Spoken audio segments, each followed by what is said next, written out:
Magic of Manish Kumar presents.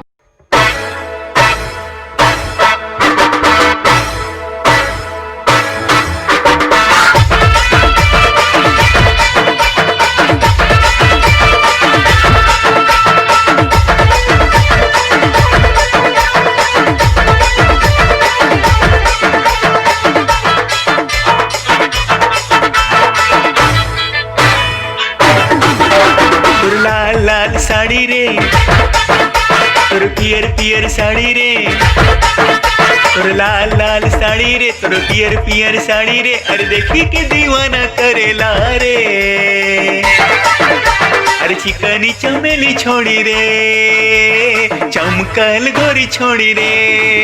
तोर लाल लाल साड़ी रे तोर पियर पियर साड़ी रे तोर लाल लाल साड़ी रे तोर पियर पियर साड़ी रे अरे देखी के दीवाना करेला रे अरे चिकनी चमेली छोड़ी रे हाय रे चमकल गोरी छोड़ी रे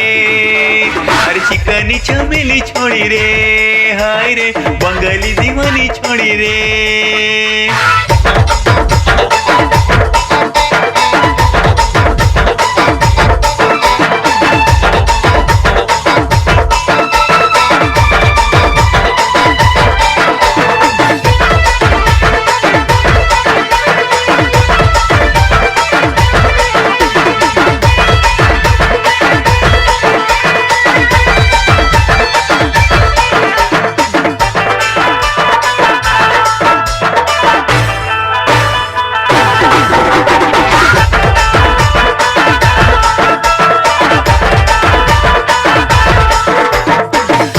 चुरा ले गोरी रे तोय पगला बना दे ले गोरी रे तोय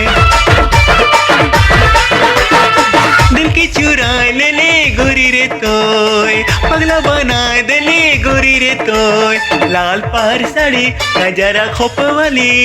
दिला के लूट लेला लाल पार साड़ी नजरा खोप वाली दिला के लूट लेला तोर लाल लाल साड़ी रे तोर पियर पियर साड़ी रे तोर लाल लाल साड़ी रे तोर पियर पियर साड़ी रे अरे देखी के दीवाना करेला रे अरे चिकनी चमेली छोड़ी रे हाय रे चमकल गोरी छोड़ी रे अरे चिकनी चमेली छोड़ी रे हाय रे बंगाली दीवानी छोड़ी रे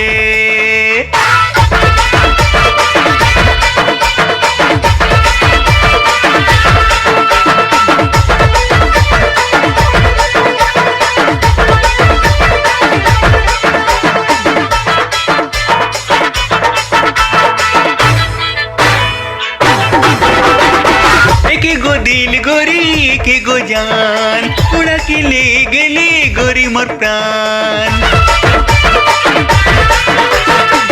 के गो दिल गोरी के गो जान उड़ा के ले गेली गोरी मोर प्राण दिला के संभराली तो है हमर रानी जाबे ना मुके छोड़ के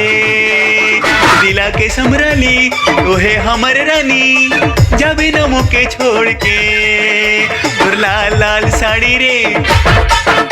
तोर पियर पियर साड़ी रे